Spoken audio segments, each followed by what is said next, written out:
Good morning, everyone. Welcome to the press conference. Broadcasters recording is now turned on for you. And we're going to go to Keith Downey at Sky Sports first. Morning, Keith.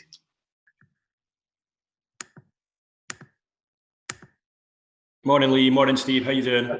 I'm okay, lad. You? Yeah, good. Thank you. Yeah. Can I just start firstly with your any injury concerns or COVID test results ahead of this game this weekend?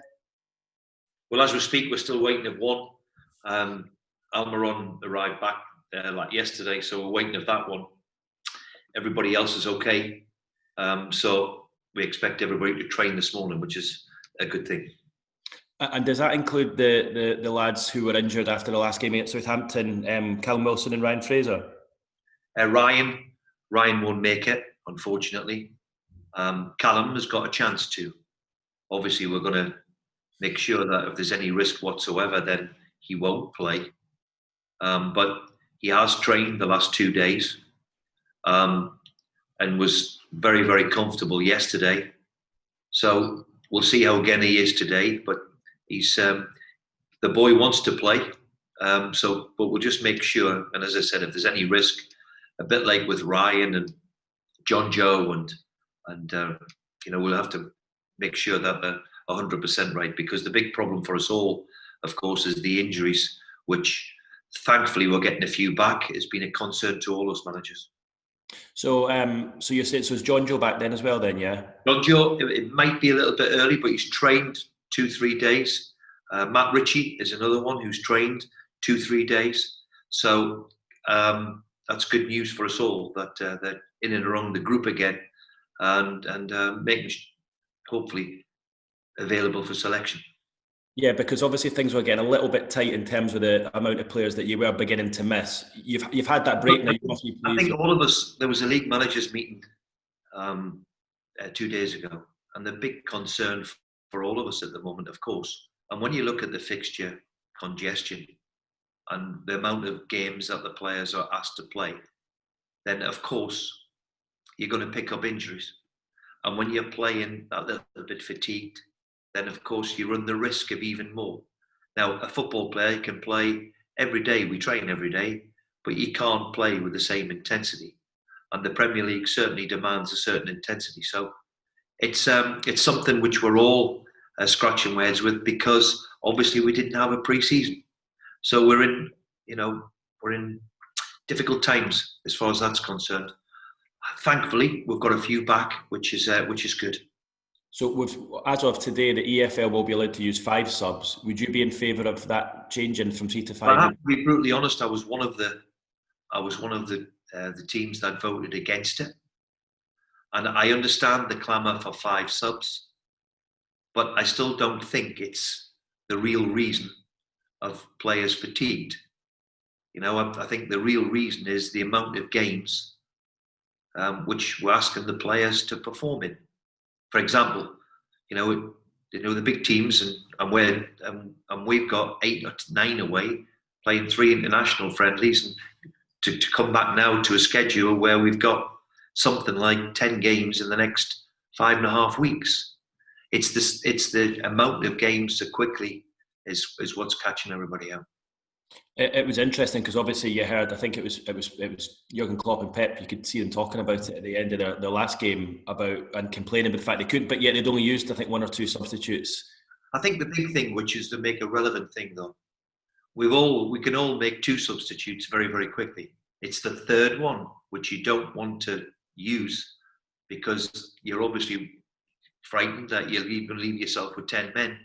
For example, if you use 3 substitutes after an hour, then you run the risk of that last half hour, if somebody happens to one of your players, going down to 10 men.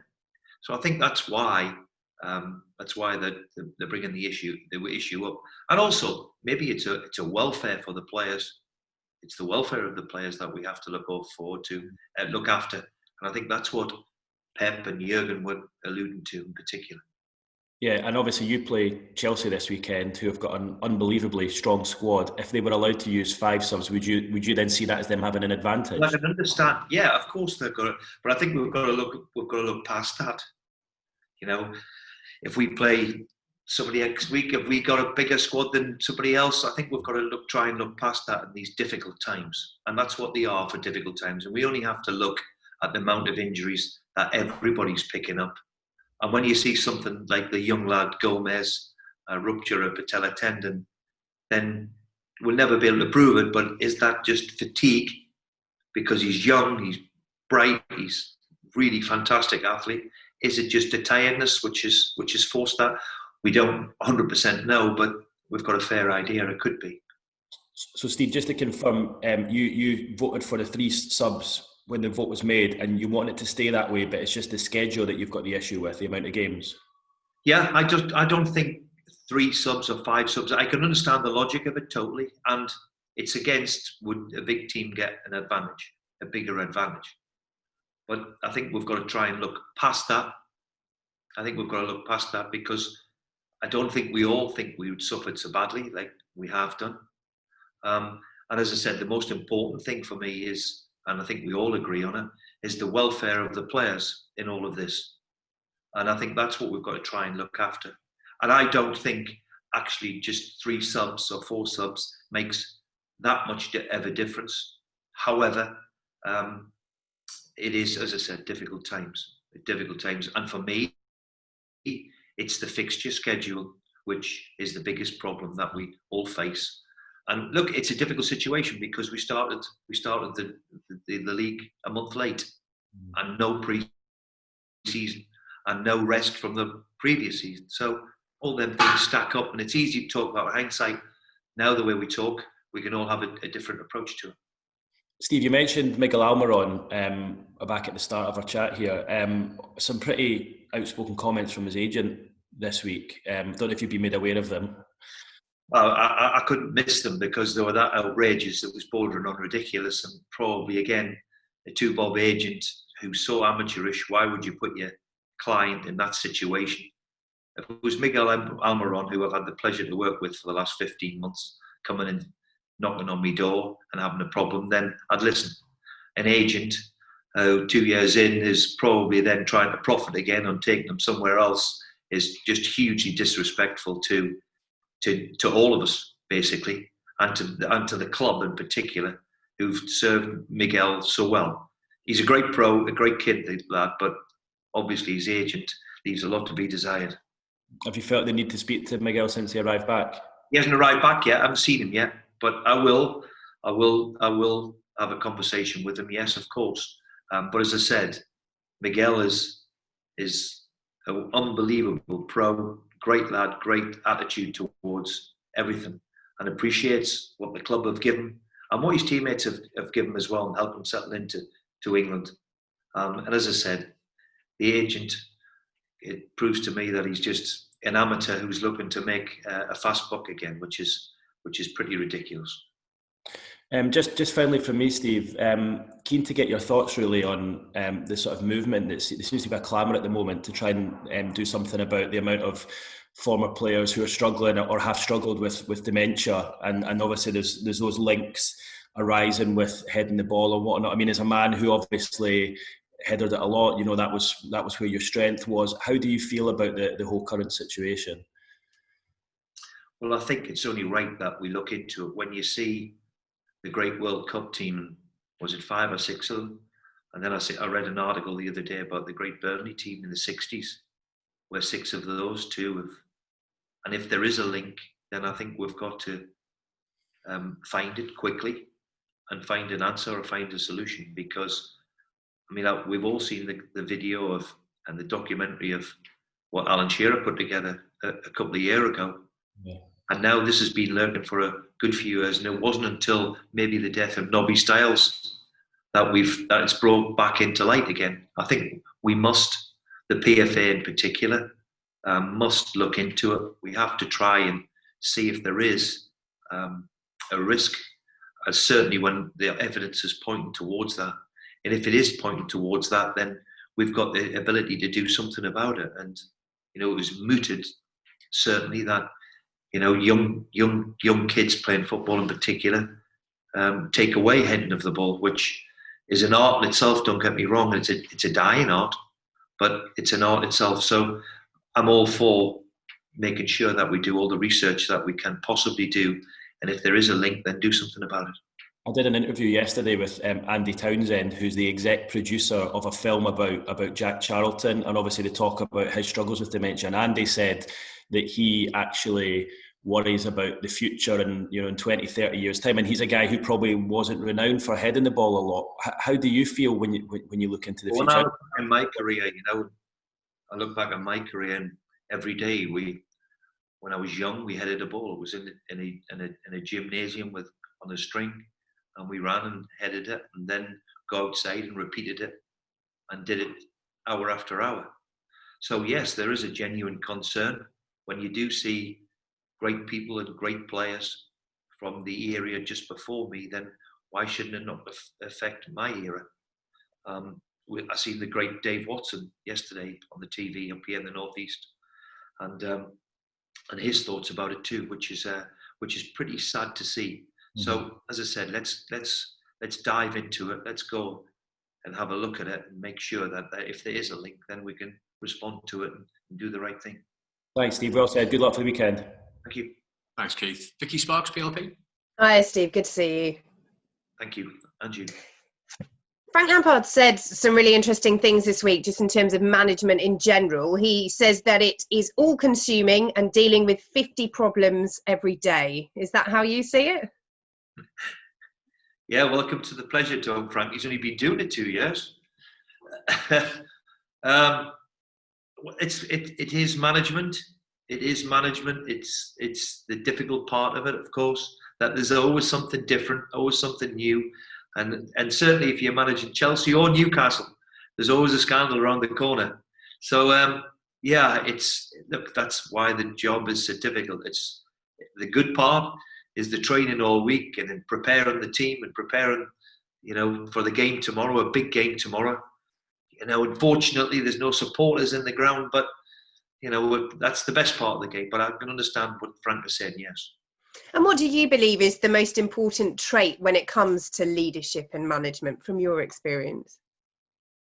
Well, I've always believed that I would never ask anybody to do something that I wasn't prepared to do myself. So I think that is the key to it with myself, the way I've looked at it, is to not put people, obviously you want people to have a certain work ethic and something that you can demand, but I've always gone along those lines that, you know, would I ask something I wouldn't be prepared to do myself. And that over the years has stood me in good stead, which is, I think, vitally important. And Frank's also been talking about how he felt when he took the Chelsea job that, in his words, he might ruin his legacy as a player there to a degree if it didn't go well. I mean, that's a lot of pressure for a young manager when you're at a club where you were such a legend. Well, first and foremost, let me tell you, he was an unbelievably good footballer, which when you are a legend at a big club like Chelsea, then you have to be an extremely good footballer. So if he can become anywhere near it as a manager, then he'll probably look back and had a wonderful career. He certainly got all the traits of a very good manager. He certainly handled Chelsea particularly well for being so young and looking from afar. His first job at Derby, put his stamp on it straight away. Dealt with a defeat in a playoff semi-final where maybe they should have won. So I've got the hugest respect. I'm so delighted that a lot of that era are coming into management, because there was a time when we didn't see enough young English, British, if you like, really wanting to come into it. So when you see people like Frank, and of course Steven Gerrard up at Rangers too, he comes to mind, then I'm delighted that there's some new young blood who are doing their best. And I'm just interested as well, Steve, how did you find that transition from playing to management? Because Frank was talking about what a big shift it was mentally. Oh, a big shift. And I went into the most difficult of all. I went into player manager. And that's even more if you're not the best player. And when I was 39, I don't think I was the best player. Well, Dean Saunders certainly reminded me I wasn't the best player. So how did that transition? I made that after, I think, 12, 13 games at my first club, Sheffield, that I couldn't combine the two. It was ridiculous. the transition is always look, no matter whether you're Frank Lampard, Steve Gerrard, or whoever you are, your first team talk, your first dealing with players, who don't play, for example. I mean, look, tomorrow I'm going to pick 11. Those 11 are absolutely as happy as can be. The other 13, 14 are going to be in a right, if they've got anything about them anyway, which they have, they're going to be upset and disappointed and knocking on my door all week. So, and rightly so. So it's that's what it is. That's what management's all about. And just finally from me, on Chelsea, obviously spent a lot of money over the summer. That brings a lot of scrutiny, but it does seem to be coming together now for them, doesn't it? Well, they've bought exceptionally good players at the end of the day, and that makes life a little bit easier if you're a manager of Chelsea, I suppose. Of course, you've got to find the right blend and the right balance, and they certainly seem to have got that over the last few weeks. They've scored and I think conceded only one in the last 6 games. So they look a very, very good side, and I believe personally that they will be there or thereabouts with the changes they've made. Thanks so much, Steve. Good luck. Thank you. Thanks, Vicky. Alistair McGowan, BBC Sport. Morning, Steve. I just wanted to go back a little bit, if you don't mind, about the chat you're having there about dementia in football. I think Frank Lampard said yesterday that he would consider how he delivered heading training in his sessions. I just wondered, you mentioned there about, you have concerns yourself because it's not. I have to say, for me, it is a sort of a dying breed, if you like, if that's the right word to put it. We don't seem to, especially in academies these days, they don't seem to big emphasis on heading the ball. We don't see, like back in my day or even before then, very rarely now do you see a team that goes from back to front and load your box and put it in there, even in the lower divisions. So in that respect, I don't think they do as much. I mean, when I was young, and I go back to it, as I've just said, we practiced heading every day, especially if you were a defender. When you had people coming and kicking 50 yards away and you're going and heading it, it's looking back on it was part and parcel.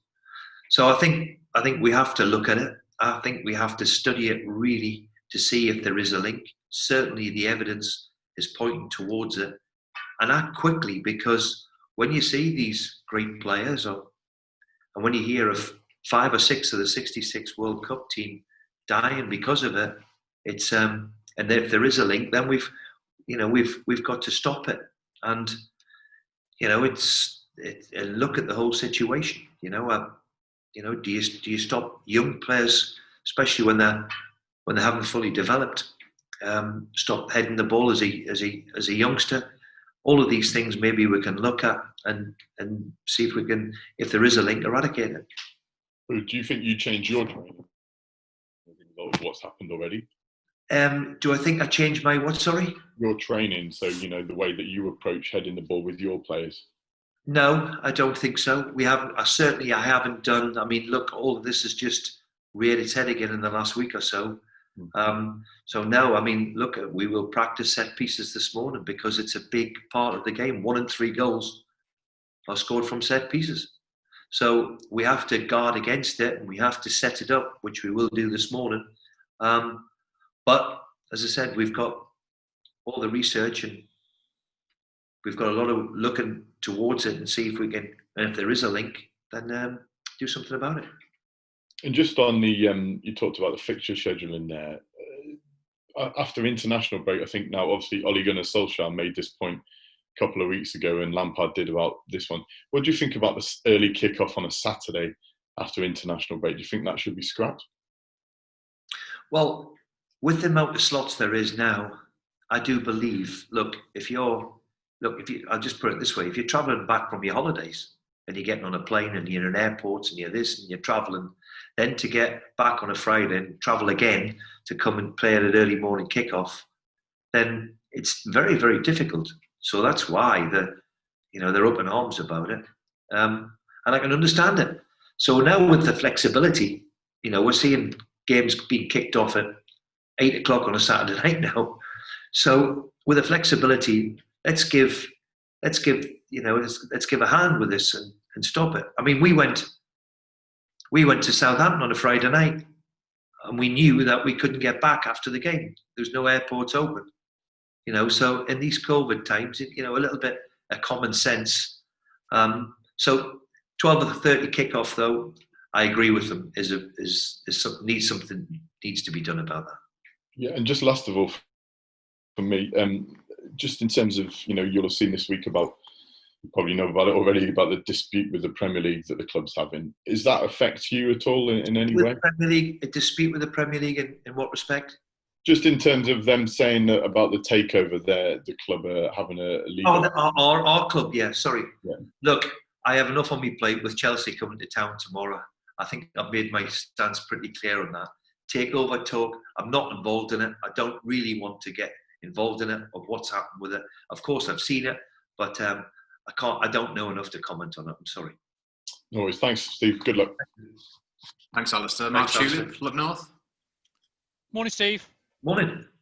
You've talked about Callum Wilson and how important it is not to kind of take a risk with him, but I suppose he's going to be a hugely important player for the rest of the season. And one of the keys to successful time this season is getting enough service to him.